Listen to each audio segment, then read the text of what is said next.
Olá, meu caro internauta, muito bom dia a você, muito boa tarde. Há quanto tempo que a gente não se encontra aqui no Conexão Rondônia ao vivo, mas infelizmente essa pandemia do coronavírus aí, toda a equipe teve que ficar de quarentena, e tivemos que dar um tempo fora do ar. Mas estamos retomando aos poucos nesta segunda-feira, para sempre, é claro, essa revista que você tem todos os dias, falando um pouco sobre nossa cidade, sobre o país, sobre temas que de fato te interessam, da política à gastronomia. O que vale, é claro, é você ficar muito bem informado. E por falar nisso, nesse tempo de pandemia, de quarentena, todo mundo isolado, tem um fato que infelizmente já era complicado e está ficando mais complicado ainda. Trata-se da violência doméstica. Isso aí, não só aqui em Rondônia, não só no Brasil, mas no mundo, tem se verificado que a violência tem aumentado nos lares. O motivo são os mais variados.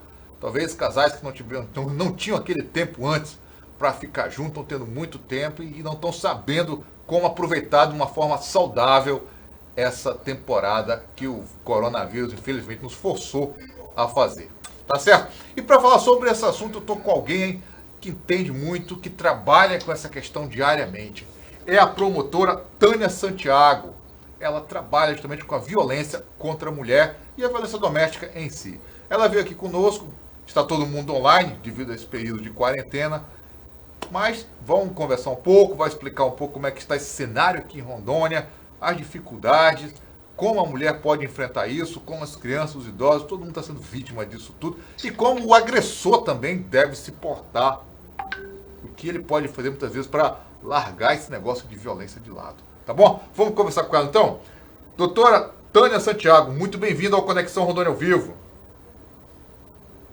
Bom dia a todos os internautas, bom dia, Ivo. É um imenso prazer estar aqui como representante do Ministério Público para contribuir, né? Eu acho que a informação é o que a gente tem de mais importante para esse período. Disseminar informação de qualidade que apoie as pessoas, principalmente as mulheres que estão em situação de violência. Eu acho que é uma das grandes missões que nós temos para agora. Fake news nós já temos demais, né, doutora? Chega, né? Sim, com certeza. Vamos transmitir informações que possam ajudar as pessoas, né? Claro. Possam ajudar. Aliás, é uma preocupação que nós, Rondônia, que estamos tendo aqui, essa questão das fake news, como trabalhar isso. Doutora, há quanto tempo a senhora atua com a violência doméstica? Eu estou no enfrentamento à violência contra a mulher especificamente, né? Há quase um pouco mais de 4 anos. Mas antes disso eu atuava com violência contra a criança. Né? Então, com violência familiar, no contexto familiar, a gente está aí com uma atuação de mais de 10 anos. Tá certo. Nessa sua experiência, trabalhando com violência familiar, com violência contra a criança, com violência contra a mulher, a senhora conseguiu traçar pessoalmente um perfil desse agressor? A gente tem muitas percepções empíricas, né, do nosso dia a dia, mas os estudos acadêmicos, né, principalmente sob a perspectiva da psicologia, eles apontam, sim, alguns fatores, né, algumas características que são muito recorrentes assim, no mecanismo de violência contra a mulher. Mas uma coisa é fato, sabe? Toda e qualquer forma de violência contra a mulher, tanto a violência sexual de rua, quanto a violência que acontece no ambiente institucional, no ambiente de trabalho, quanto a falta de equidade, de oportunidades iguais, quanto a violência que acontece dentro de casa, entre 4 paredes, no ambiente em que a mulher deveria estar mais segura e protegida, né? Toda essa violência, ela tem o que a gente chama do recorte de gênero. Ela tem o mesmo DNA, né? E esse DNA, ele é o machismo. Ele é esse sentimento de menosprezo, né? Essa misoginia que coloca a mulher num lugar, numa caixinha, numa circunstância, né? Que não é permitido legalmente falando ou sob qualquer perspectiva, né? Porque a própria Constituição diz: somos iguais em direitos e deveres, homens e mulheres. Porém, o machismo ele ainda é um elemento muito presente no ambiente educacional, principalmente doméstico, né? Então, os homens ainda se formam muito sob a influência do machismo e as mulheres ainda se limitam muito pela influência do machismo, né? Tá certo. Doutora, a senhora falou a palavra machismo aí, e infelizmente, a sociedade brasileira ela é muito machista. Nós somos machistas, Sim. Latinos-americanos são muito machistas. Agora, sim, em cima disso, a vítima, muitas vezes, ainda é vista como a causadora da agressão por certos setores da própria sociedade? Com certeza, principalmente quando a gente fala de crimes sexuais de rua, né? Sempre existe um fator de culpabilização da vítima. E quando a gente fala em violência contra a mulher, né, outras formas de violência, claro, mas a gente está falando aqui de violência contra a mulher. Então, vamos lá, ela se repete de uma forma muito cíclica, né? Então, você tem relacionamentos que eles se pautam, assim, pela prejudicialidade do diálogo, da solução de conflitos, assim, de uma forma, digamos, pacífica, né? Muito tensionais, com muitos fatores ali que colocam a mulher numa situação de vulnerabilidade muito grande, né? Depois disso, você tem aquelas explosões, né? Que pode chegar a uma violência física mesmo, nessa fase de explosão. Depois você tem a reconciliação e aí o ciclo ele se repete. Então, existem vários fatores que aprisionam, que mantêm, que contribuem para que a mulher ela não consiga superar ou interromper esse ciclo de violência, certo? E um desses fatores, com certeza, assim, preponderante de tudo, é tudo que o machismo ele incute, né? Nas crenças e nos comportamentos e das mulheres e dos homens também, porque muitas vezes a mulher também, por conta de uma educação machista, ela acredita que ela tenha que se submeter a determinadas condutas, né, por parte do seu companheiro, o que é totalmente equivocado. Ok. Nesse período de pandemia que hoje nós estamos vivendo, de fato houve esse aumento da violência? A senhora observa isso no seu dia a dia, doutor? Trabalhando? Olha, eu semana passada mesmo fui até contactada por lideranças religiosas, né, que assim estão pedindo socorro, né, estão precisando de ajuda, de orientação, porque os relatos de violência têm chegado de diversas fontes, né. Saiu uma pesquisa também, né, do Fórum Brasileiro de Segurança Pública, falando da percepção, né, da violência e de alguns números avaliados estado a estado, com relação também a uma análise de aumento da violência contra a mulher.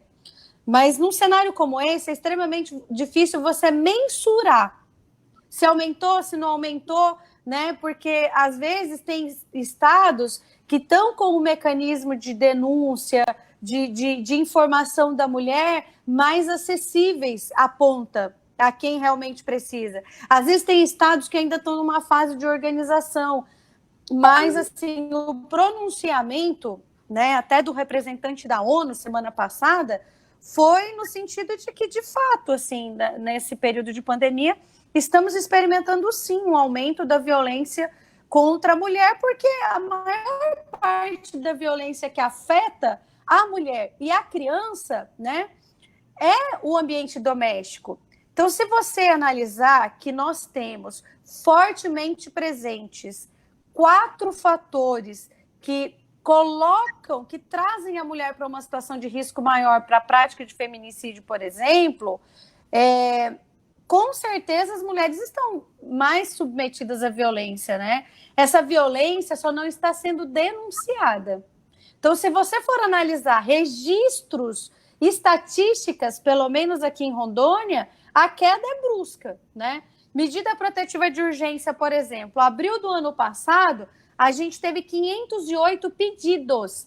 Abril desse ano, 119 pedidos, né? O sistema, ele se reorganizou para atender de forma remota, né, de forma virtual, talvez as mulheres ainda estejam um pouco perdidas no acesso desse fluxo, né? Então, mas assim, se a gente analisar pelos fatores de risco, 4 estão fortemente presentes.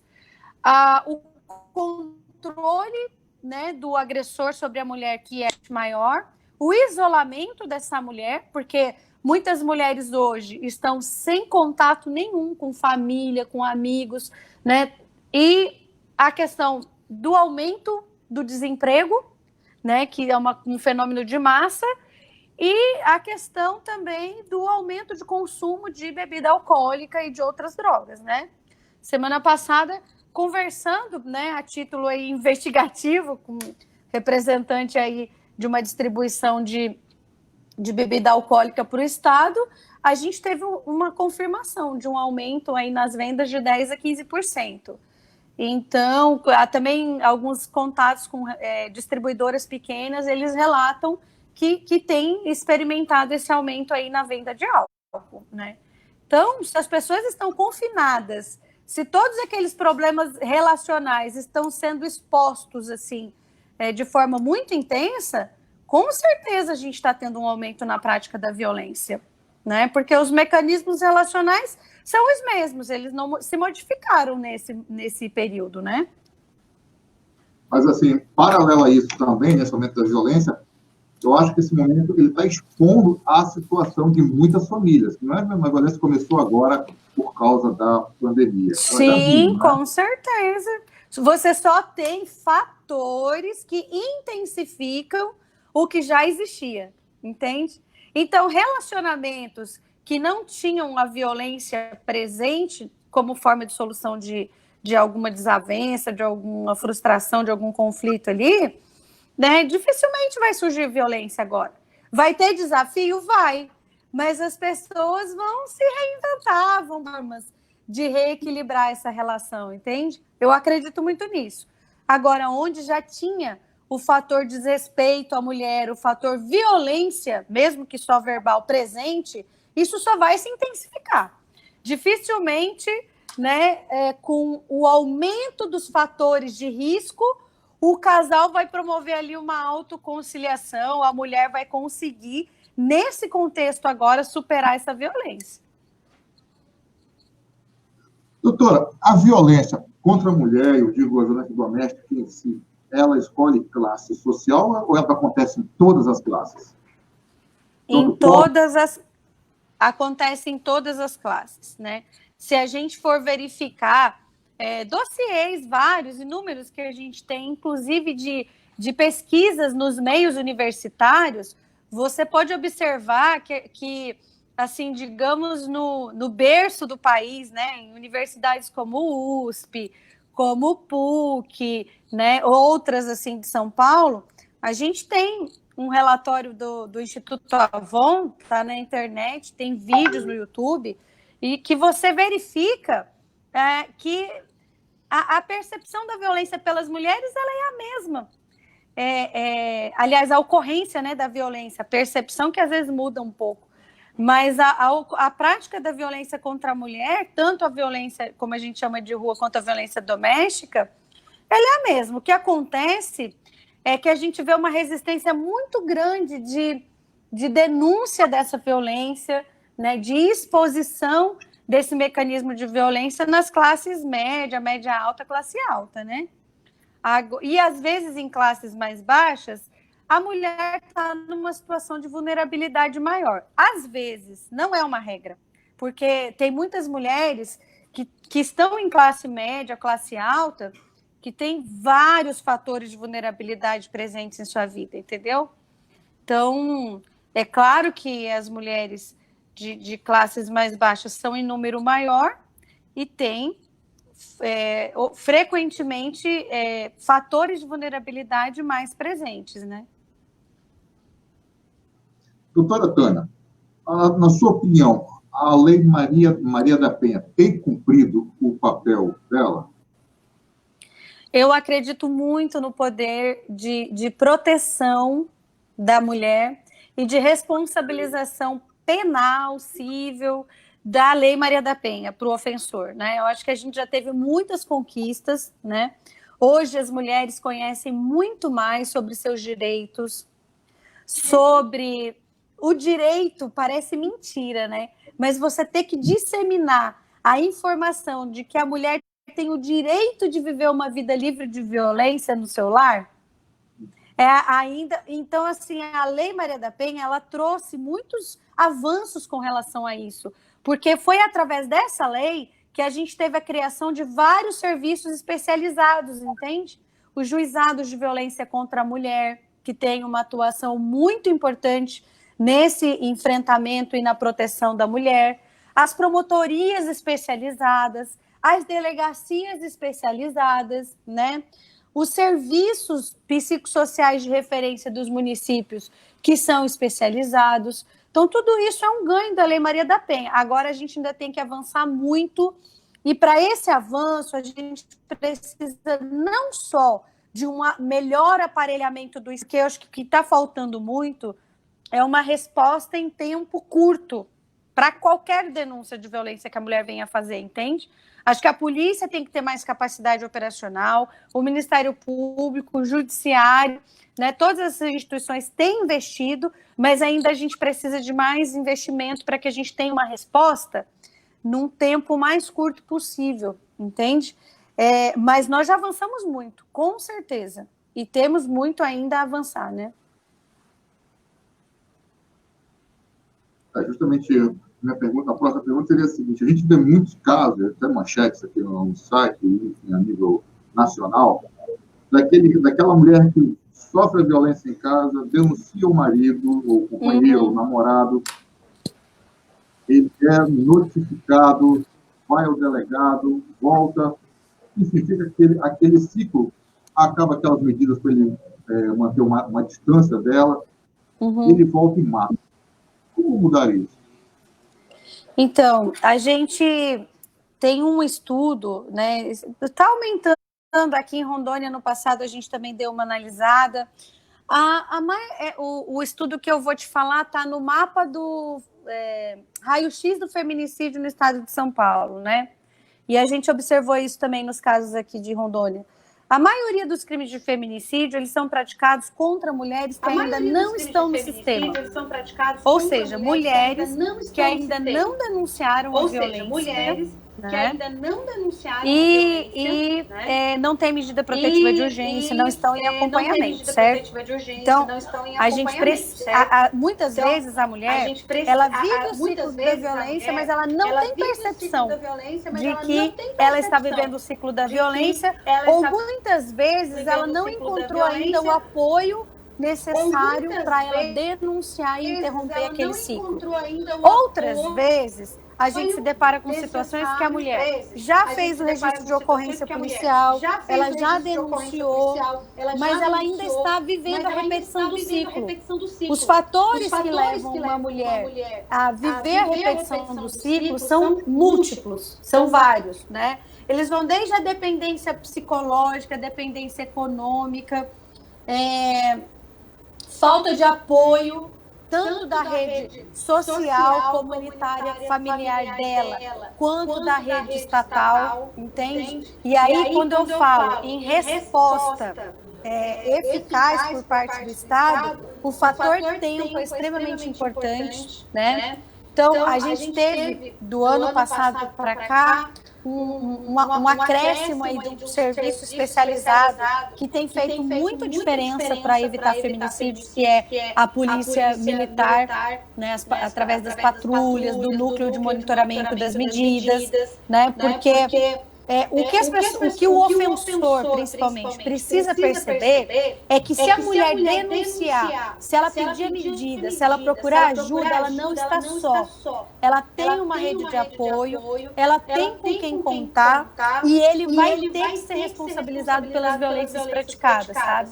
Então a gente precisa fazer essa percepção e essa mensagem chegar lá na ponta, tanto para a mulher, para que ela se sinta mais efetivamente protegida, quanto para o homem, para que ele realmente tenha percepção, tenha consciência de que se ele violentar de qualquer forma uma mulher, ele vai ser responsabilizado.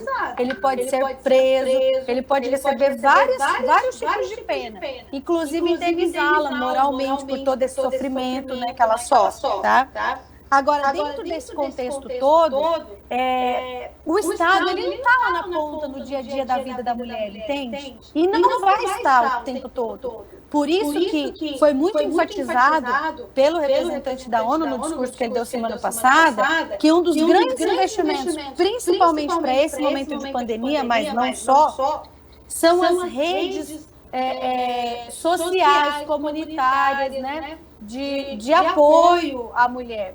E eu enfatizo a elevadíssima importância nesse momento das redes de contato, de apoio religioso, né?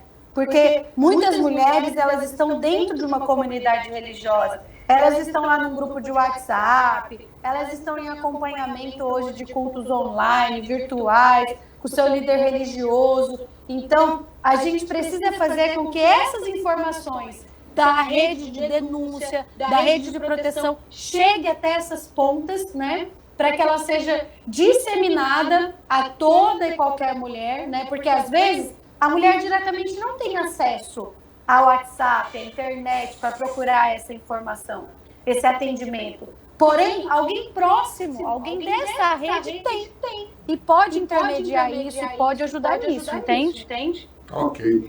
Doutora, semana passada, a OAB teve uma iniciativa que chamou muito a atenção, que foi a não concessão da carteira de advogado a um bacharel acusado de violência contra a mulher. A senhora acha que iniciativas como essa deveriam ser seguidas por outros órgãos profissionais? Veja bem, essas medidas, essas alternativas, elas têm crescido bastante, né? Eu acho que elas são muito válidas, elas têm um efeito positivo, uma mensagem de transmitir a informação de que a violência contra a mulher é uma conduta grave, é algo intolerável, né? Não é aceito, não é admissível.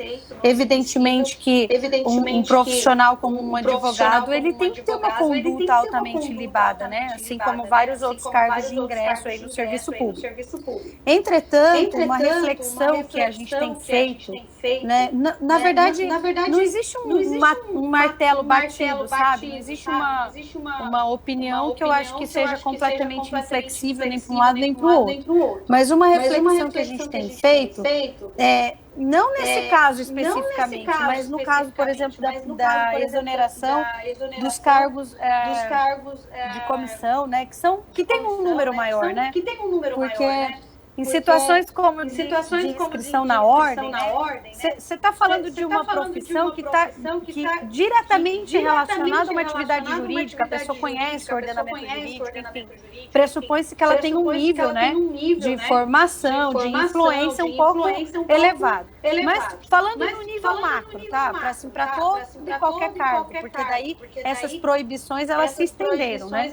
Isso tem um efeito positivo, pedagógico, de transmitir a imagem de que nós somos inflexíveis com a violência contra a mulher, mas o que a gente percebe na prática, muitas vezes, é que em várias situações essa penalidade ela se reverte contra a própria mulher.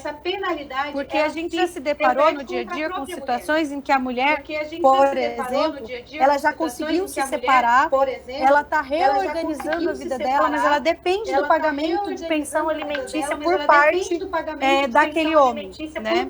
Que daí, no caso de uma condenação, é exonerado do seu cargo, enfim, e aí acaba que a mulher ela é afetada também com essa medida.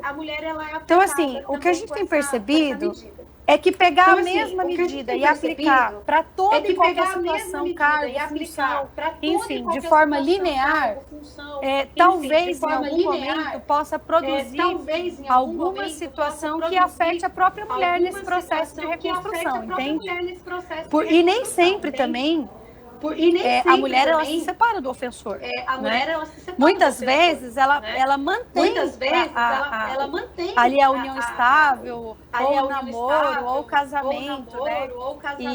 E às vezes uma medida como essa afeta ela e sua própria prole de alguma forma. Então, é algo que a gente tem refletido ainda, a gente tem provocado algumas discussões, mas a gente tem no sistema de justiça, principalmente o judiciário, né, em alguns estados do Ministério Público também, tem investido muito na ressocialização do ofensor, né? Numa reaprendizagem comportamental. A gente tem acreditado nessa abordagem e junto, claro, com o processo de responsabilização, né? Então, a gente tem refletido, assim, até que ponto uma aplicação de uma medida como essa, de uma forma linear, que alcance a todo e qualquer caso, toda e qualquer situação, pode realmente ser favorável ou prejudicial a esse processo, entendeu? De enfrentamento e superação da violência contra a mulher. Já que na prática, em casos práticos, muitas vezes o que a gente percebe é que a medida ela acaba trazendo um ônus para a própria mulher. Tá certo. Doutora, os casais homoafetivos também sofrem violência doméstica? Sofre, assim como numa relação heterossexual, dentro do relacionamento homossexual, né? Geralmente, um dos dois sempre assume um pouco mais como é que eu vou te dizer? O comportamento feminino, né? As características femininas ali naquele relacionamento. E o que a gente percebe é que quando o companheiro, o cônjuge, a esposa dessa relação homossexual, ela está num papel de vulnerabilidade maior, geralmente a identidade de gênero dela está mais associada com o feminino, sabe? Tanto que tem pesquisas que apontam que a violência contra o homossexual que tem a identidade feminina, ela é maior. Existe uma falta de respeito e um preconceito maior com esse homossexual, entende? Mas no caso de relação homossexual, onde a gente tenha duas mulheres, né? E essa violência seja submetida ao sistema especializado, obviamente que vai ser analisado com um estudo, com uma avaliação psicossocial, qual das duas mulheres ali está realmente numa situação de vulnerabilidade, entende? Aí isso, como as duas são mulheres, então isso teria que ser analisado caso a caso.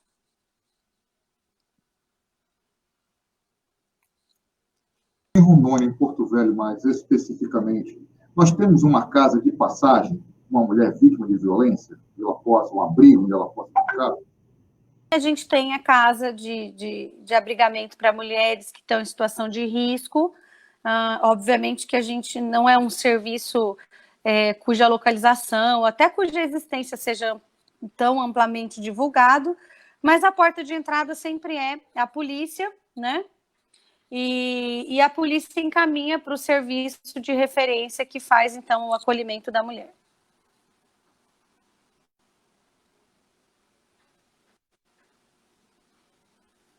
O tempo correu muito rápido hoje, né, nessa nossa conversa. Eu queria que a senhora deixasse um recado aí para as mulheres de Rondônia, os homens também, os companheiros, antes de terminar a nossa entrevista.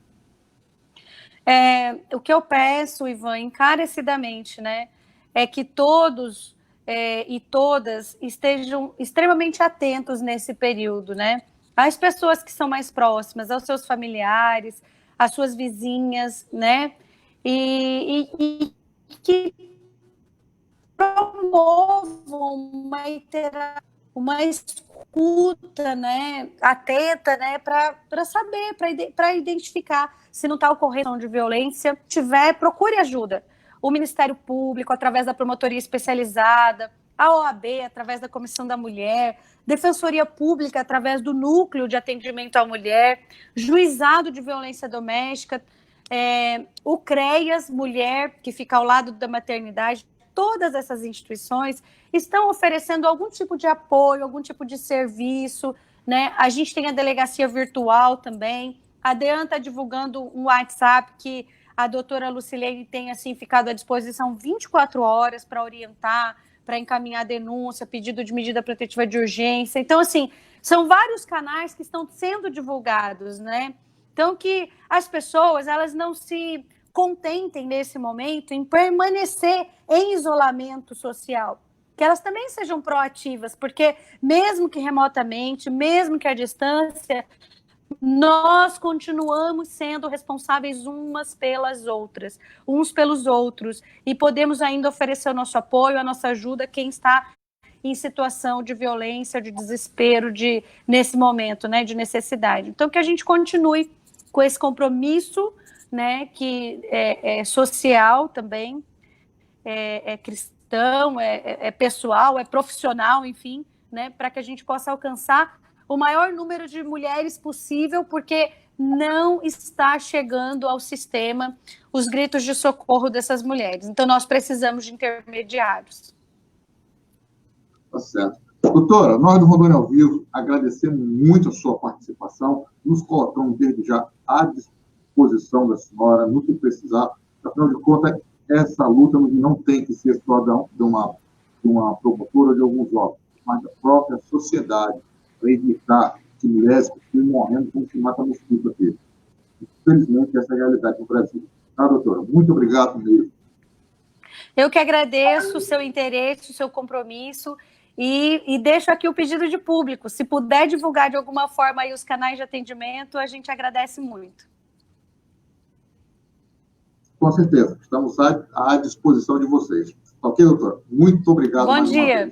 Bom dia, bom trabalho. Bom dia. Até mais. Obrigado, até mais. E você, meu caro internauta, muito obrigado também por ter estado conosco nesse nosso retorno. Aí após a pandemia não acabou, mas estamos voltando aos poucos. E com certeza amanhã estaremos de volta. Um abraço.